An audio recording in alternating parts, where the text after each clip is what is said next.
అమెరికాలో America government ఒక తీర్పు కబురు చెప్పింది. మన హిందువులకు ఒక రాష్ట్రంలో ఇప్పటి నుండి 2025 నుండి దీపావళి పండుగకు సెలవులు ఇస్తాము అని డిక్లేర్ చేసింది అమెరికా గవర్నమెంట్. చూడండి, మన అక్కడ క్రిస్టియన్ కమ్యూనిటీ వాళ్ళు మన హిందువులకు ఎంత సపోర్ట్ చేస్తున్నారు, ఏం కథ అన్నది వాళ్ళు చూస్తా ఉన్నారు. అక్కడ గవర్నమెంట్ హిందువులు కొంచెం ఎక్కువ ఉన్నారు అక్కడ. దానికి తల్లిదండ్రులతో ఒక లెటర్ ఇస్తే వాళ్ళు స్కూల్ సెలవులు కానీ జాబ్స్ కానీ వాళ్ళకు సెలవులు ఇచ్చేస్తారు అని చెప్పారు వాళ్ళకు. అంటే హిందువులు అంటే ఎంత గౌరవం వాళ్ళకు అని అట్లా జరుగుతూ ఉన్నది. మన దేశంలో మనోళ్ళు అందరూ ఒక్కటిగా ఉండలేరు.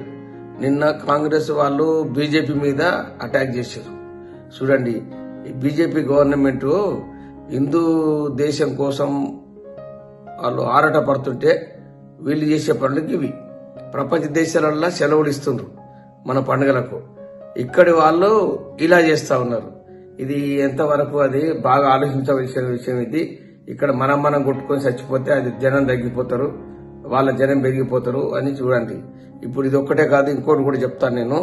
ఇప్పుడు ఈ మలేషియాలో కూడా గాజాల నుంచి వచ్చి ఒక ప్రత్యేక విమానం తీసుకొచ్చి ఇక అక్కడ చేస్తే వాళ్ళు ఒక హోటల్లో పెడితే వాళ్ళ హోటల్ కొద్ది రోజుల తర్వాత మంచిగా అయిన తర్వాత వాళ్ళ మీద అటాక్ చేసి అక్కడ గొడవలు చేసిరని ఇప్పుడే వార్తలు చూశాను. ఈ రెండు వార్తలు నేను ఒక్కటే దానిలో పంపిస్తున్నాను. అవి చూడండి మీరు, ఏం జరుగుతుందో అసలు, ఎక్కడ జరుగుతుంది, ఎక్కడ ఏం చేస్తారు. ఈ మానవ జన్మ ఉండే గొప్పతనం అంటే దాన్ని అంతమంది ప్రయత్నం చేస్తా ఉన్నారు అందరూ. దానికి బాగా ఆలోచించవలసిన విషయం ఇది. దయచేసి చెప్తున్నాను, ప్రతి ఒక్కరు కూడా బాగా థింక్ చేయండి.